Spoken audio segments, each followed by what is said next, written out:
Good day, Brainwise community. This is your free video for the week with some tips and strategies to try when your little person is being defiant, either at home or if you're an educator in your education setting. When children become defiant, there's usually an element of anxiety associated with it.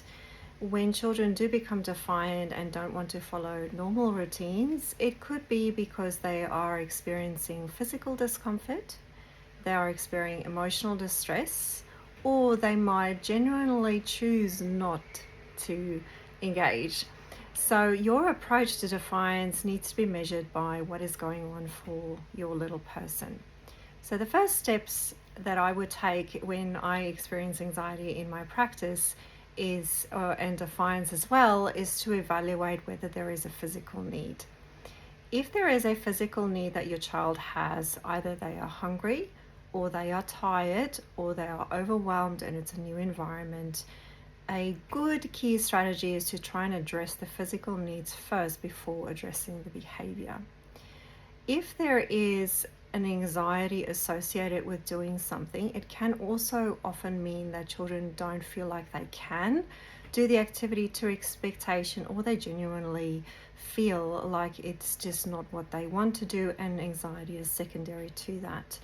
If you have an element of anxiety, children will often show you some signs. So some of the key signs to look for is that they're more agitated, so they'll move differently or they'll move more. They will also attempt to escape the situation, and if children attempt to escape the situation and there is no positive experience in their expression, then it can mean that they are a bit more anxious.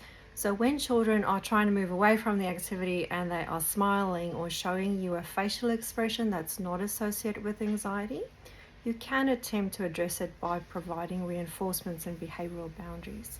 However, if children are moving away, they are looking away, and they are not showing you a positive facial expression, it might very well mean that they are trying to avoid the situation because they are feeling more escalated or anxious. In the last situation, if children are being defiant because they are choosing to, that is an opportunity to implement first then language, or alternatively provide them with a positive statement. If you choose to engage in whatever it is, you choose to have positive consequence. When you have a little person that is anxious, if we come back to step number 2, the key is to try and reduce the amount of information that you provide and reduce the length of your sentences.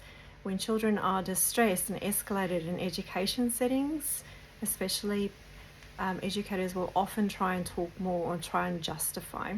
So when children are anxious, 3 things to remember. First is try and reduce the length of your conversation. Try and match the words that they give you. So if they talk less, reduce the amount that you offer as well.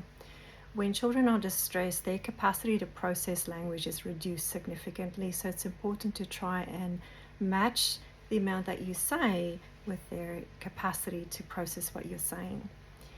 So once you've adjusted your communication, offer them 2 choices. The choices can be within confines that you feel you can manage as a parent or an educator.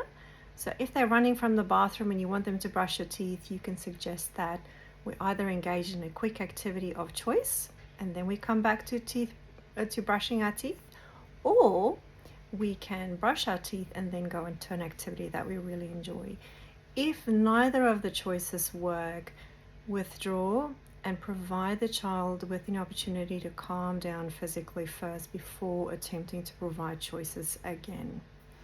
And lastly, if you are in a situation where your little person is being defiant on purpose, you have ruled out there are no physical needs, there's no emotional distress, that is when providing first then language can be more effective, and also offering choices that are going to lead to a positive outcome, or choices that might lead to withdrawal of a positive reward. I hope that this little guidance has been helpful. Please continue to have a look at our social media pages and launch of our website soon for more information about courses.